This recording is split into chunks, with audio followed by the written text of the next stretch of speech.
मैं हूं आपके साथ पूजा मोहन पांडे। देखिए, लोकसभा के रण का जिक्र हो रहा है। उत्तराखंड के अंदर लोकसभा के रण का जब जिक्र हो रहा है तो हरिद्वार लोकसभा सीट चर्चा के केंद्र में।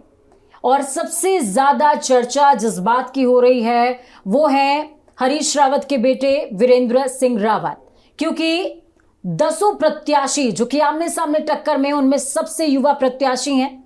और वीरेंद्र रावत के सामने जो मैदान में ताल ठोक रहे हैं वो कोई और नहीं बल्कि पूर्व मुख्यमंत्री त्रिवेंद्र सिंह रावत हैं।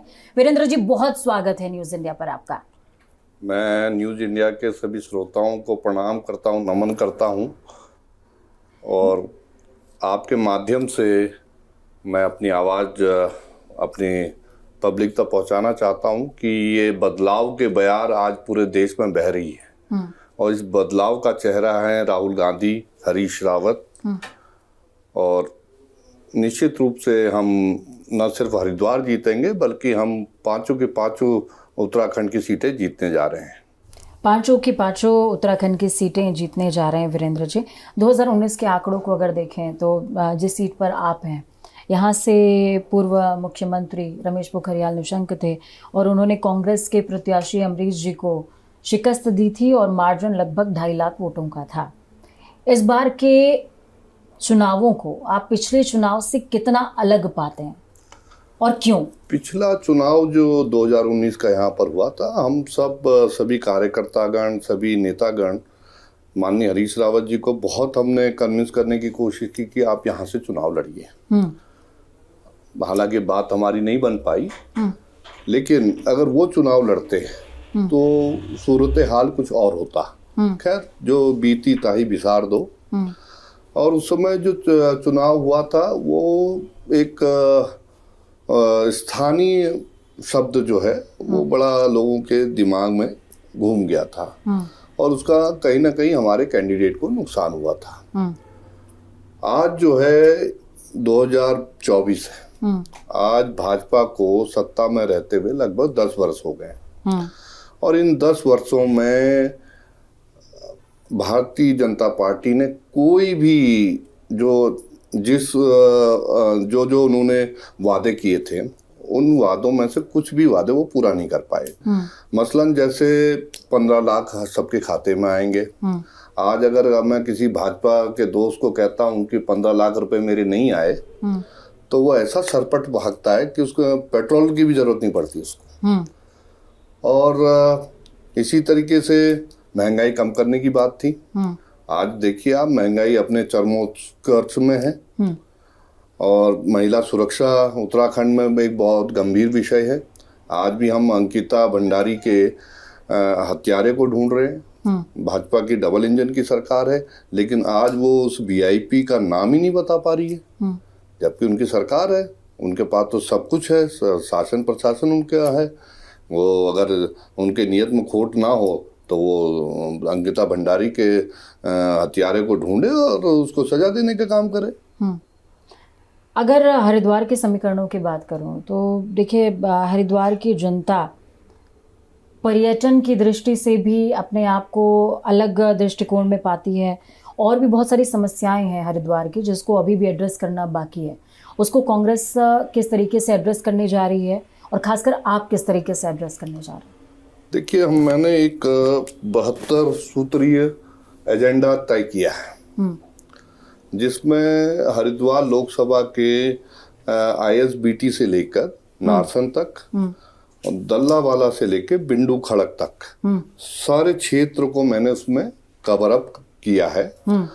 और जब हमारी यहाँ सरकार थी, हरीश रावत जी ने बहुत काम किए। चाहे घाट क्षेत्र है, उसमें लगातार 17 पुल देने का काम, बनाने का काम हरीश रावत जी की सरकार ने किया। हरीश रावत जी की सरकार 32 महीने रही प्रदेश में और 32,000 नौजवानों को रोजगार देने का काम किया। ठीक है। चाहे मसला महिलाओं को आगे बढ़ाने का हो, उन्होंने जो हमारी महिला दूध उत्पादन के क्षेत्र में काम कर रही थी, उनको लगभग 4 रुपए प्रति लीटर जो है सरकार से सब्सिडी दिलाने का काम किया ताकि वो अपने घर का गुजर बसर सही तरीके से कर सके। और एक विशेष रूप से आपको बताना चाहता हूँ, जिस मोटे अनाज की आज अंतर्राष्ट्रीय स्तर पर चर्चा हो रही है, उस मोटे अनाज की सबसे पहले अगर किसी ने बात रखी तो वो माननीय हरीश रावत जी ने रखी, जिसमें हमारा मडुआ है, चौलाई है, झुंगरे की खीर आजकल बहुत फेमस हो रही है। तो इस सब के पीछे अगर कोई सोच रही है तो माननीय हरीश रावत जी की सोच रही है। उन्होंने लोकल फॉर वोकल कार्यक्रम चलाया और हमारे लोकल के जो उत्पाद हैं उनको आगे बढ़ाने का काम किया, और निश्चित रूप से उसका लाभ जो है हमारे किसानों को मिल रहा है। वीरेंद्र जी, बीते विधानसभा चुनाव जो हुए उसमें कांग्रेस का उत्साह बहुत ज़्यादा बढ़ा हुआ था, लेकिन उसके बावजूद आपको हार देखनी पड़ी, कांग्रेस को हार देखनी पड़ी। नहीं, आप ये देखिए, अगर हरिद्वार के परिप्रेक्ष्य में बात की जाए, अब तक हमारा 2022 तक के चुनाव से पहले तक हम सिर्फ यहाँ 3 सीटें जीते थे, लेकिन हम 2022 में जब चुनाव हुए हम 5 विधानसभा जीते और 2 विधानसभा रुड़की और मंगलौर हम बहुत कम अंतर से नेक टू 516 वोट से तो हम मंगलौर हारे और लगभग 1900 या 2000 के आसपास हम रुड़की हारे। तो ये 2 सीटें भी हमारी झोली में आ जाती। मतलब उसमें मार्जिन जो कम था उसको भी आप अपने लिए पॉजिटिव संकेत मानते हैं। उल्टा देखिए, आप हरिद्वार में भाजपा कमजोर हुई है, जबकि भाजपा पहले नंबर 1 की खिलाड़ी थी। उसके पीछे रीजन आप क्या समझते हैं? रीजन ये है कि इनके स्थानीय नेता जो हैं से वादे करते हैं। स्थानीय नेता के इनके राष्ट्रीय नेता भी वादे ही करते हैं और उन वादों को चुनाव के बाद भूल जाते हैं, इसीलिए इनको भारतीय जुमला पार्टी नाम दिया गया है। ठीक है वीरेंद्र जी, देखिए ऑपोजिशन की बात करें, मौजूदा समय में आपका ऑपोजिशन बीजेपी है और बीजेपी लगातार कांग्रेस को एक मामले में घेरती आई है। मेरे ख्याल में आप समझ रहे होंगे मैं किस सवाल की तरफ आगे बढ़ रही हूँ। वो सवाल है कि परिवारवाद को लेकर के राहुल गांधी भी घिरते चले आए हैं। अब आपको ऐसा नहीं लगता कि आगामी चुनावों में बीजेपी आपके लिए कहीं ना कहीं वही चीज़ें प्रिपेयर कर रही है? देखिए, राजनीति में परिवारवाद को लेकर लोग बहुत सवाल उठाते हैं। मेरा उन सबसे एक सवाल है, जब भी आप कोई बीमार घर में होता है तो आप कहते हैं भाई जो है खानदानी दवाखाना से ही दवा लानी चाहिए, और जब भी कोई कोर्ट केस की बात होती है तो यार वो खानदानी वकील है उसके पास चलते हैं। क्यों? इसलिए ताकि आपको एक एक्सपीरियंस आदमी, उसका अनुभव का आपको फायदा मिल सके, यही तो बात है। तो जब बात आती है पॉलिटिकल फैमिलीज की, तो पॉलिटिकल फैमिली में यदि मेरे पिताजी पॉलिटिक्स में है और लगभग 55 वर्ष का उनका अनुभव है और मेरा खुद का अनुभव 25 वर्ष का हो गया, तो हम दोनों का अनुभव मिला के तो 80 पार हो जाता है। तो इसका कहीं ना कहीं जनता को फायदा मिलेगा। और यहाँ की देसी भाषा में है, मैं हरिद्वार की भाषा में तो मैं यही बात कहता हूँ पब्लिक के सामने कि भाई हम 2 बैलों की जोड़ी है और थारी सेवा में जो है हंडो फिर हो जाएंगे, जिसका अर्थ है कि भाई हम दोनों का आपको फायदा मिलेगा। लेकिन कई बार बीजेपी की तरफ से भी आरोप लगाए जाते हैं, खासकर हरदा के लिए, आपके पिताजी के लिए ये आरोप लगाए जाते हैं कि अपने एक विशेष दल को लाभ देने के लिए उन्होंने कांग्रेस के लिए उतना नहीं किया जितना उनको करना चाहिए था मौजूदा समय में। देखिए, ये बात जहाँ तक मैं जानता हूँ गलत इसलिए ये विधानसभा चुनावों के दौरान ज्यादा ये बात अस्तित्व में आई। इसलिए मैं आपको बता रहा हूँ, 1989 में हमारे कांग्रेस के आखिरी मुख्यमंत्री माननीय नारायण दत्त तिवारी जी थे। उसके बाद हम लोगों ने 1996 में उत्तराखंड की लड़ाई लड़ी। उत्तराखंड राज्य आंदोलन में प्रमुखता से मेरे पिताजी ने आवाज़ उठाई और मैं उस टाइम पर स्टूडेंट लीडर था। तो मैं दिल्ली के जिनका कोई मतलब नहीं था उत्तराखंड से, मेरे जाट मित्र, मेरे गुर्जर मित्र मेरे से कहते भी तो भाई हमारा क्या लेना देना और तुम हमको बस से भर के ले जाते हो, लेकिन मैं उनको ले जाता था और जंतर मंतर पर हमने धरना दिया, खूब डंडे खाए और अंततः हमको हमारी जीत हुई, हमने उत्तराखंड राज्य हमको मिला। 2000 में हरीश रावत जी प्रदेश अध्यक्ष बने और उन 2 वर्षों में लगातार उन्होंने कई हजारों छोटी बड़ी सभाएं की और 14 बरस के वनवास के बाद उत्तराखंड में सरकार बनाने का काम किया। और 2007 में हम लोग विपक्ष में आ गए, तो ये चलता रहा। और आज भी वो जो है 76 वर्ष की उम्र में भी इतना काम कर रहे हैं, इतना दौड़ धूप तो मैं भी नहीं कर पाता जितना दौड़ वो लगा लेते हैं। वो उनके एनर्जी लेवल बहुत है। वो एक एसेट के रूप में है कांग्रेस के लिए, और उनका तो पूरा जीवन ही कांग्रेस के लिए समर्पित है। और वो दोबारा उनका यही सपना है कि 2024 में राहुल गांधी देश के प्रधानमंत्री बने और 2027 में यहाँ कांग्रेस की सरकार बने।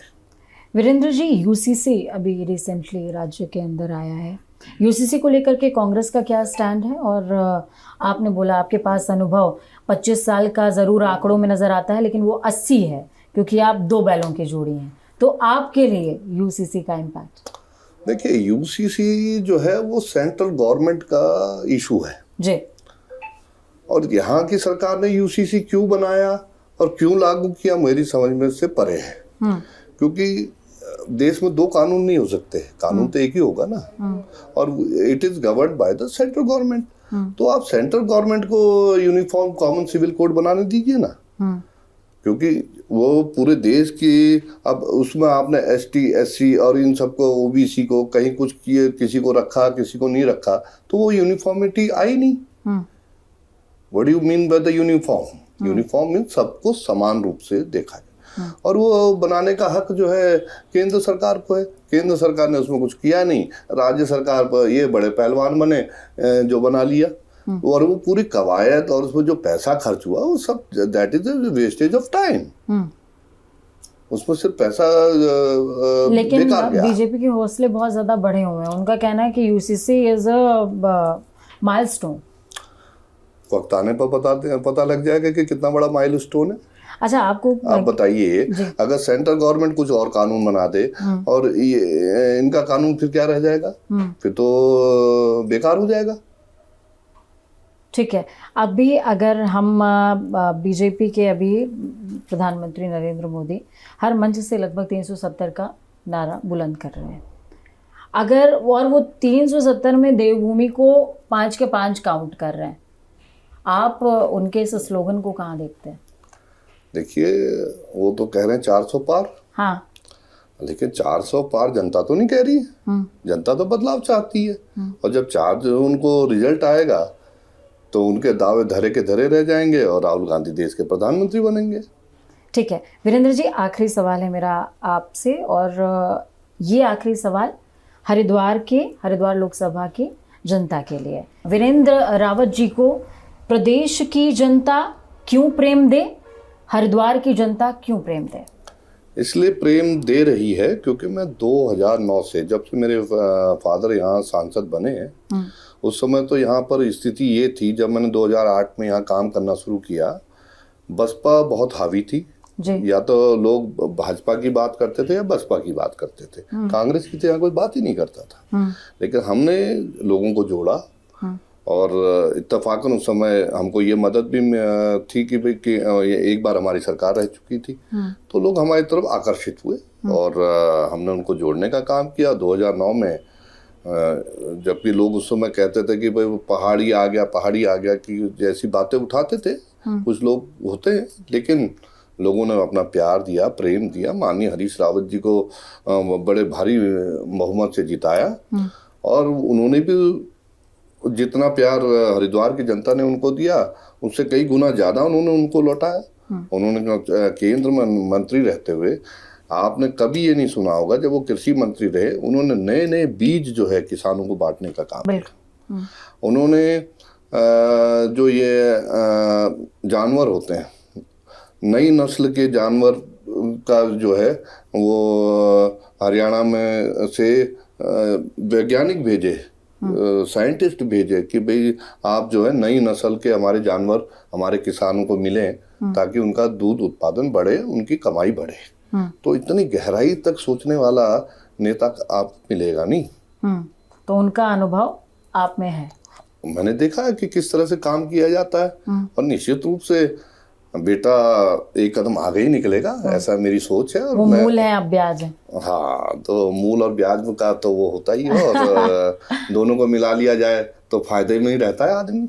ठीक है, एक आखिरी मेरा सवाल रहेगा, आप सेकंड मतलब लास्ट है, एकदम लास्ट है ये, क्योंकि मेरे जहन से स्किप भी हो गया और मेरे ख्याल से इसका जवाब मिलना चाहिए। हम जब जनता में जाते हैं, जनता में बात करते हैं, तो कांग्रेस को लेकर के एक विषय उत्तराखंड में रहता है, जनता भी कह रही है यूनाइट नहीं है। ये इस यूनिटी के लिए आप क्या करेंगे? क्योंकि आपने बोला मेरे पास अनुभव 25 का नहीं बल्कि 80 का है। तो यूनाइट कौन नहीं है? हमारे तो सारे वर्कर यूनाइट हैं, हमारे नेतागण यूनाइट हैं। आप देखिए 2009 के बाद आज पहली बार, उसके बाद जो है परसों जब मेरा नॉमिनेशन था, हर नेता वहाँ दिखाई दिया। और इस बात का कई लोगों ने मुझे जिक्र किया कि साहब पहले या तो तुम्हारे पिताजी के समय में सब एक हुए थे या अब एक हुए, और सबका मुझे आशीर्वाद मिला। और मैं तो अपने भाषण में सीधा ही कहता हूँ, भाई मेरा तो कोई चाचा लगता है, कोई ताऊ लगता है, कोई भाई लगता है, इसलिए मेरा तो परिवार है हरिद्वार, तो मुझे तो किसी के नाम लेने की जरूरत भी नहीं पड़ती है। तो ये वीरेंद्र रावत जिनको आप सुन रहे थे, साफ तौर पर बेबाकी से अपनी राय उन्होंने साझा की है और कहा है कि विपक्ष जो दावे कर रहा है उनको करने दीजिए, ये दावे धराशायी हो जाएंगे क्योंकि जनता ही जनार्दन है।